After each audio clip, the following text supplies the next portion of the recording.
दोस्तों, पृथ्वीराज चौहान का first part नहीं देखा है तो जाकर के देख लेना। पृथ्वीराज चौहान ने नागार्जुन को हराया 1178 में। उसके बाद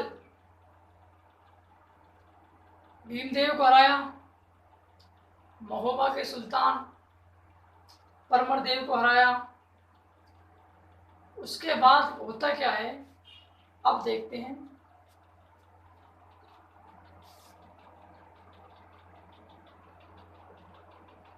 गजनी शासक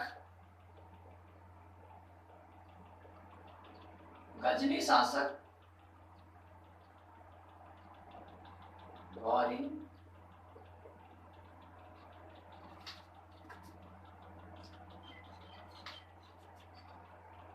जो होता है पृथ्वीराज चौहान के यहाँ आ जाता है और तराइन में पहुंचता है। कब?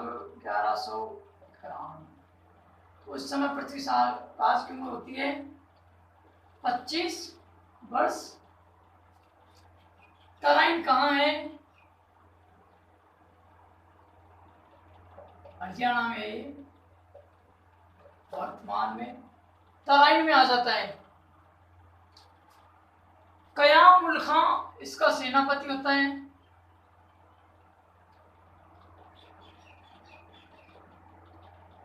और सोमेश्वर और प्रताप सिंह उसके सैनिक होते हैं। किसके? पृथ्वीराज के। पृथ्वीराज जाता है बड़ी सेना लेकर और ये युद्ध में भयंकर लड़ाई होती है। और पृथ्वीराज चौहान जो होता है वो मोहम्मद गौरी को घायल कर देता है।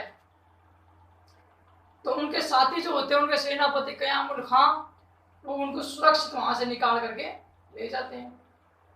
तो गौरी पहुंचे घर पे, महल में जैसे पहुंच के देखा, उसको होश आया तो उसने कहा, अरे भाया कौन सो लाया मोको युद्ध में सो? तो उसने कहा, हमने लाता तो माई मर जा, तो पृथ्वी तेरे माथे पड़वाणी जी। तो उसने कहा, मर जाते तो मर जाता, लेकिन लेके क्यों आए?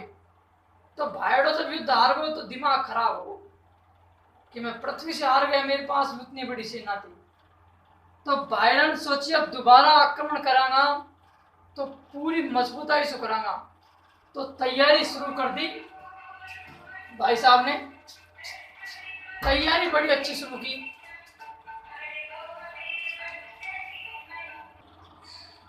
कि मैं हार गया। सबसे पहले भाईडा ने जैसे युद्ध हारा, सबसे पहला जिम ज्वाइन करी। फिर क्या करो, जिम के बाद बादाम लायो, काजू मंगाया, पिस्ता मंगाया, तरह तरह का तेल मंगाया, मालिश करी और तैयारी शुरू कर दी। क्यों? पृथ्वीराज को वापिस हराना था। तो 1991 से 92 के बीच का जो समय था, उसमें पृथ्वीराज ने क्या किया? यहां पर था जयचंद जो कन्नौज का शासक था, और इसका चचेरा भाई था, मौसेरा भाई सॉरी। ये इससे बहुत नफरत करता था और इसकी सफलता से जलता था। जैसे इसने मोहम्मद गौरी को हराया तो भाईडा के तन बदन में आग लाग गई। जयचंद बहुत नफरत करता था पृथ्वीराज से, लेकिन जरूरी सभी नफरत करे। यहां पर थी संयोगिता। तो पन्ना राय नाम का एक चित्रकार आया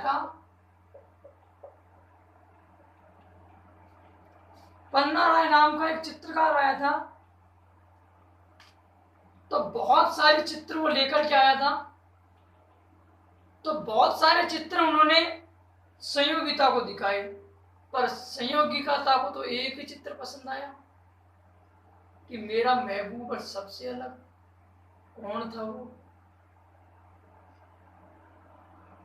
पृथ्वीराज का चित्र बहुत पसंद आया। पृथ्वीराज को इनका चित्र बहुत पसंद आया। तो हुआ क्या कि संयोगिता का रखा गया स्वयंवर। स्वयंवर क्या होता है? स्वयं यानी खुद, और वर यानी पति का चुनाव करना, मतलब लव मैरिज। आज के टाइम है पर उस टाइम की लव मैरिज नहीं, स्वयंवर लव मैरिज। तो बाया नया नया या लगो दरबार, ठीक है, ये लग गया दरबार, और दरबार में राजाओं को आमंत्रित किया गया, बड़े बड़े राजकुमारों को आमंत्रित किया गया। जयचंद जलता था पृथ्वी से, क्योंकि हिम्मत नहीं सी उससे टकराने की, तो जलता था उससे। तो इसने क्या किया कि पृथ्वीराज थर्ड, इसको क्या किया, बाहर खड़ा कर दिया, किसकी तरह, दरबान की तरह। लोग आए, लोगों ने कहा बाया तारी अतरी हिम्मत से तो पृथ्वीराज से आमना सामने की लड़ाई कर और युद्ध में वो परास्त कर, तब बेइज्जती मानी जाएगी। तुझे शर्म आनी चाहिए, एक चक्रवर्ती सम्राट की इस तरह तू बुराई कर रहा है, एक चक्रवर्ती सम्राट को तूने इस प्रकार खड़ा कर रखा है दरबार बना करके। लेकिन फिर लोगों ने सोचा अपन को क्या मतलब है, अपन तो जो काम आया वो काम करा। तो बाहर दरबार में एक एक बचा, कोई डीओ स्प्रे छटक रहा रहे, कोई फेरम हैंडसम लगा रहा रहे। क्यों? क्योंकि जानते हैं कि संयोगिता उससे ही चुनेगी, आहा, जो शाहरुख खान या सलमान खान होगा, जो अच्छा होगा। तो बाया जैसे ही इसने क्या किया, हाथ में माला उठाई, तब तक पृथ्वीराज ये युद्ध जीत के घर आ गया था। तो चंद्रप्रदायी लेखक लिखते हैं कि इनके सैनिक ने, सेनापति ने इनसे कहा, इन्होंने अपने सेनापति से कहा कि महाराज वह कोई स्वयंवर है तो थे भी चालों का गए। अब पृथ्वीराज की उम्र चूंकि 25 थी और उम्र है 55 की, दिल है 55 का, आहा, तो उम्र भी ऐसी थी। तो पृथ्वी ने मना ही नहीं किया कि चलो। नाट्यम रंभा इनके पास घोड़ा था। और ध्यान रखना क्वेश्चन कभी आ जाए तो, एक बार क्वेश्चन आया था कि इतिहास में उड़ना राजकुमार के रूप में किसे जाना जाता है, तो इसे ही जाना जाता था। उड़ने का मतलब ये नहीं है कि शक्तिमान की तरह उड़ता था, उड़ने का मतलब घोड़ा बड़ा तेज चलाता था, इसलिए उड़ना राजकुमार के रूप में इसे जाना जाता है। तो होता क्या है, ये भी वहां से निकल ली है। संयोगिता हाथ में वरमाला लेकर के आ गई, बायडा डीओ स्प्रे, बेस्ट क्वालिटी की जूती और अच्छा सु बाल बाल बना बैठा। तो आ गया, मुंडी बाहर काट काट तैयार हो गया, मारा फेर भाग मारा। संयोगिता यहां से सीधी आई और संयोगिता ने माला ला करके किसको पहना दी, पृथ्वीराज का जो पुतला खड़ा था उसको पहना दी। क्या माला? सारा बाहरा राजा है जो खड़ा होगा, अरे भाई यही करना छो तो हमको पहले में बुलाया थी ना, अगर पुतला को ही माला फेरानी थी तो हमको पहले में बुलाया।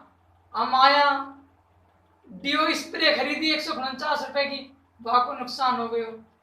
घर का काम छोड़ा, खेतन की लावनी करनी चाहिए छोड़ाया, थारे मारे नहाया और यहाँ ने माला एक मूर्ति को डाल दी।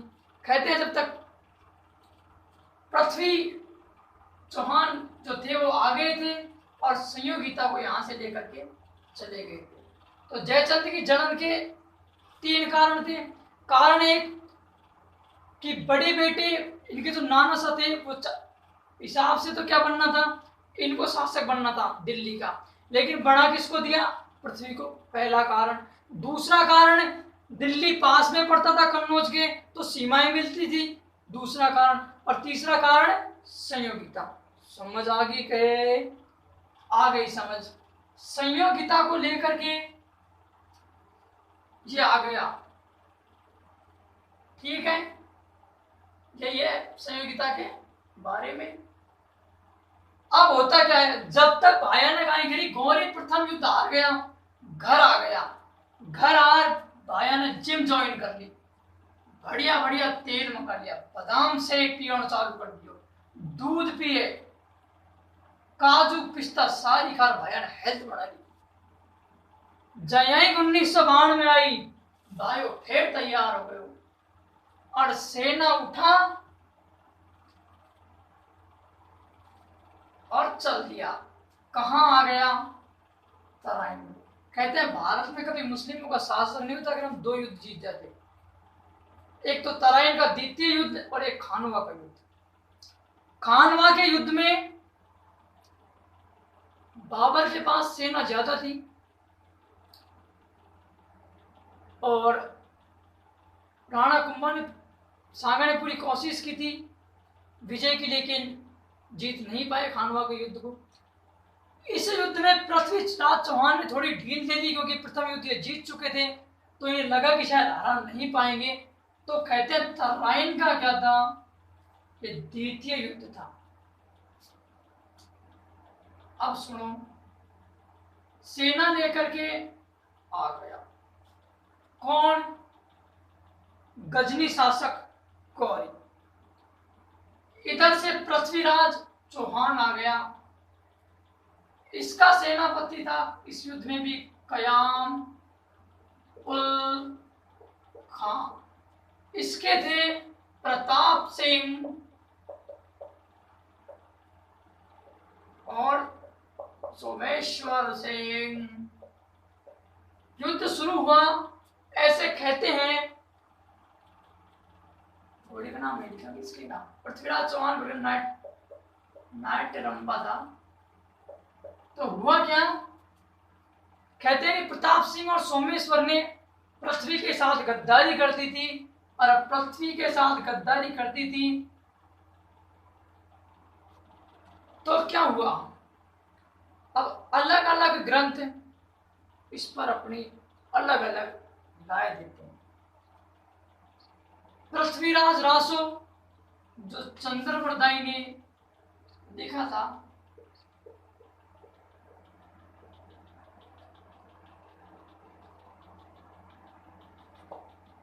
पृथ्वीराज रासो ये कहता है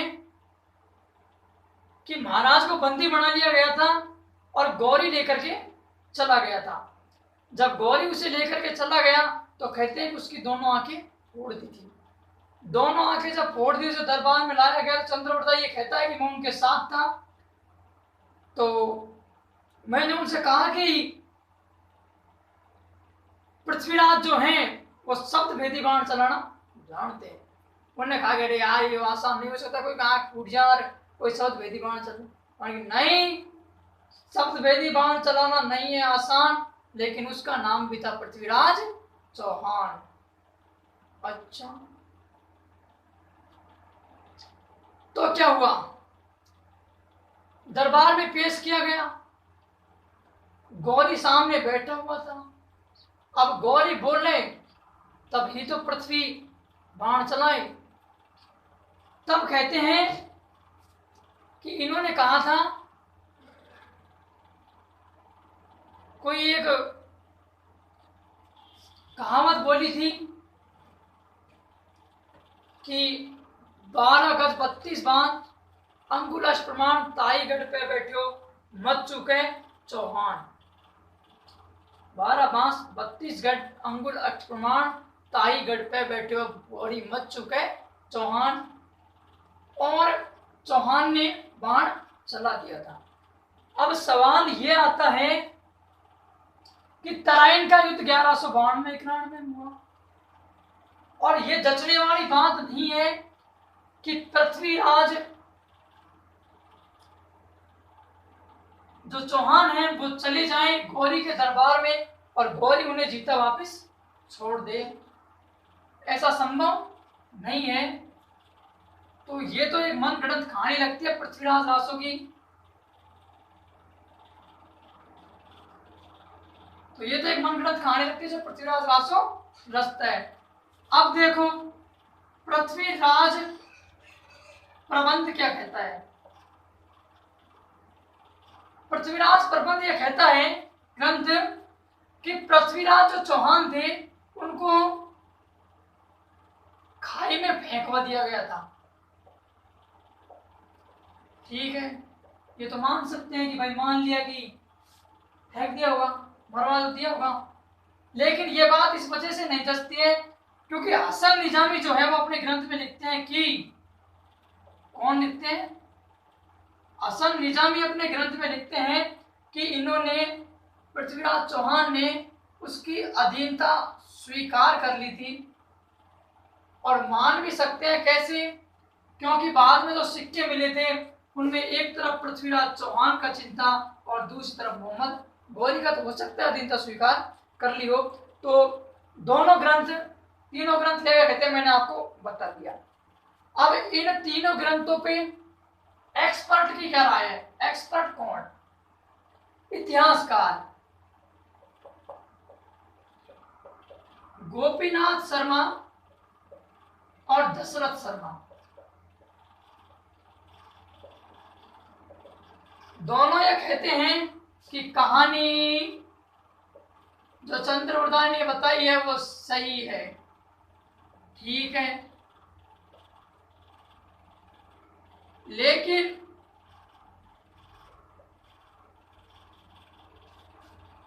त्रिपाठी कहता है कि कहानी क्या है?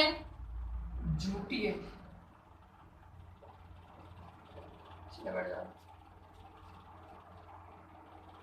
तो 4 बांस 32 गज पृथ्वीराज रासो कहता है कि पकड़ करके ले गया था। पृथ्वीराज प्रबंध कहता है कि खाई में फेंक दिया था। लेकिन हसन निजामी लिखता है कि अधीनता स्वीकार कर ली थी। अब इन पर सबकी अलग अलग राय है, कोई क्या कहता है, कोई क्या कहता है।